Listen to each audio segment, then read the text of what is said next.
먼저 이렇게 아들람 교회에서 말씀을 전하게 돼서 정말 기쁘게 생각하고요. 감사드립니다. 저는 오늘 편의점에서 10시에 근무교대를 하고 장소를 옮기지 않고 그냥 편의점에서 말씀을 전하도록 하겠습니다. 아들람 교회가 만들어진 지 한 몇 달 됐는데요. 아들람 교회란 무엇인가? 아들람 교회의 정체성, 그리고 나아가야 할 방향, 그것에 대해서 많이 고민하고 있는데, 저는 우리 한 30여 분 되는 분들께서 공통적으로 가지고 계신 교회에 대한 자의식이 무엇인가를 생각해 보건데, 저는 하나의 키워드로 이야기한다면 개혁이라고 이야기하고 싶습니다. 그러니까 우리가 가톨릭에서 개신교가 탄생했을 때 전면에 내세웠던 표가 개혁하는 교회잖아요. 개혁주의, 프로테스탄트 저항하는 교회. 그런 논제를 가지고 우리가 많이 이제 이야기를 나눴고요. 많은 분들이 또 개혁을 열망하고 있고, 그 개혁이 무엇일까라는 고민을 많이 했는데, 바꾸는 것, 기존의 잘못된 관행을 고치고 바른 관행, 새로운 패러다임의 새로운 시스템으로서 그런 종교 적폐, 교회 적폐를 극복해내는 것, 이런 걸 개혁이라고 할 수 있겠는데, 저는 특별히 그런 개혁의 관점에서 여러 다양한 시도들이 있을 수 있지만, 저는 해석학적 투쟁이라는 말을 좀 쓰고 싶어요. 이게 말은 좀 거창한데 별로 어려운 건 없습니다. 그것이 무엇이냐면 우리에게 너무 일방적으로 이야기되었던 교리들, 그다음에 교회 문화들, 설교는 어떠해야 된다는 기존 관습이 만들어내는 정의들, 이런 것들을 좀 넘어서 보면 어떨까? 그런 걸 넘어섬으로 인해서 우리가 새로운 의미와 더욱 깊은 신앙, 더욱 심화된 신앙, 그것을 내면화하고 또 그것을 소통하고 또 교제함으로써 더욱더 풍성하게 만들어보면 어떨까? 이것도 하나의 개혁이지 않을까라는 그런 관점에서, 그런데 포커스를 맞추고 저는 아둘람 교회에 참여하고 싶습니다. 예, 오늘 말씀 본문으로 들어가겠는데요. 오늘 이야기는 너무나 유명한 성경 본문이라서 여러분들 다 잘 아시리라 믿습니다. 오늘 말씀에는 예수님과 마리아, 그리고 예수님께서 살리신 나사로, 그리고 마르다, 예수님의 제자들이 등장하는데요. 예수님의 이런 하늘나라 사역에 있어서 상당히 중요했던 파트너들이 누구였냐면 예수님의 제자들이기도 하지만 그저 평범한 소박한 예수님과 함께한 민중들도 예수님의 중요한 파트너였음을 알려주는 본문이 바로 오늘 말씀입니다. 예수님께서는 예루살렘에서 사역을 하시고 예루살렘에서 여러 가지 논쟁을 하시고 또 복음을 전하시고 힘드실 때면 그 근처에 있는 약 2km에서 3km 떨어진 베다니에서 돌아오셔서 다시 충전을 받으시고 다시 예루살렘으로 가시고 이런 패턴들을 보였습니다. 예수님께서 돌아가시기 전 마지막 사역을 하고 있는 즈음에 벌어진 사건이 바로 이 향유 사건입니다. 오늘 말씀을 전하기 전에 마리아 가족의 일대기를 보자면 마리아와 마리아의 여동 언니 마르다, 마리아의 오빠 나사로가 있는데요. 이 가정을 보면은 나사로가 몸이 좋지 않아서 마르다는 나사로를 돌보고 마리아는 아마 소녀 가정처럼 돈을 버는 그런 역할을 했던 것 같습니다.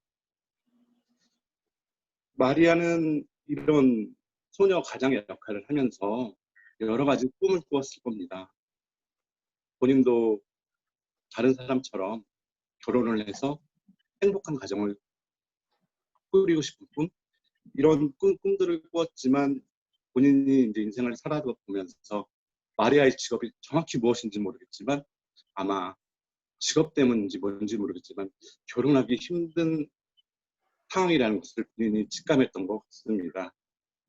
그래서 마리아는 고민하고 방황하면서 인생을 살다가 예수님을 만났습니다.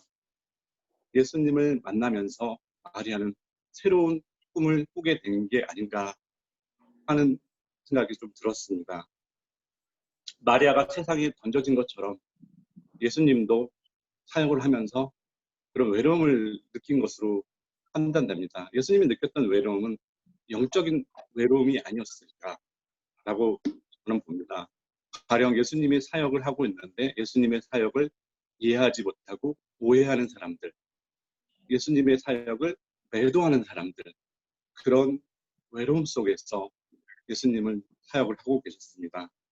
그때마다 위로가 된 것이 바로 베다니의 이 삼남매라고 볼 수 있습니다.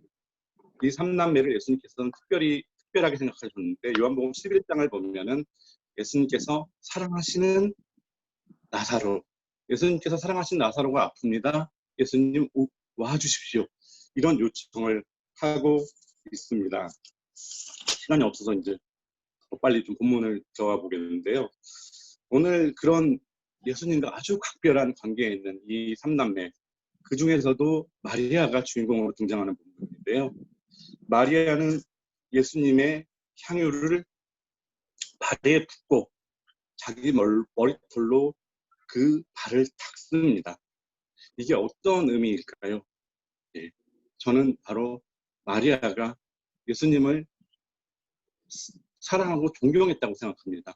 근데 그 존경과 사랑의 마음 속에는 어떤 사적인 감정도 혹시라도 포함되어 있을 거라고 추측합니다.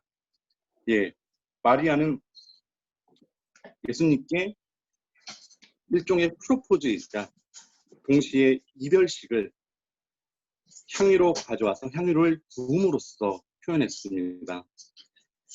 향유는 보통 고대 근동 이스라엘 지방에서 혼수로 가져옵니다.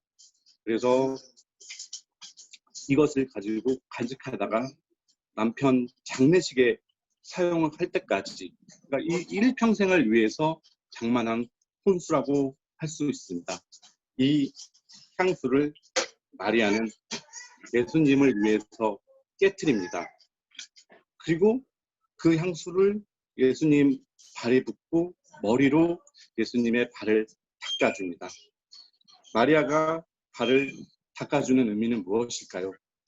바로 본인을 종보다 못한 위치로 가는 것을 자처함을 말하고 있습니다. 예수님께서 예수님의 제자들의 발을 씻어준 것처럼 마리아도 예수님의 발을 씻어주는데 거기다 더욱더 참회적으로 머리카락으로 깨어 예수님의 발을 닦아드립니다. 예수님의 발을 이렇게 닦아드리는 것은 아주 극진한 표현이라고 할 수 있습니다. 마리아의 그 마음의 끝, 예수님을 정말 존경하는 그 마음의 절정, 이런 것들이 마리아가 향유를 깨뜨려 예수님의 발을 닦아드린 것으로 표현한 것이라고 할 수 있습니다. 이스라엘에서는 비록 종이라고 할지라도 주인의 발을 닦아드리라는 그런 명령을 하지 못합니다. 그만큼 누군가가 누군가의 발을 닦아준다는 것은 엄청난 사랑, 그런 사랑이 아니고서는 불가능한 일입니다. 마리아가 이 비싼 향유를 깨트림으로 인해서 많은 논쟁에 빠져듭니다. 이 300데나리온이라는 경제적 가치를 가지고 있는 향유를 이렇게 한 번에 소모적으로 무의미하게 왜 깨트리냐고 주장하는 사람들도 있습니다. 하지만 예수님께서는 알고 계셨습니다.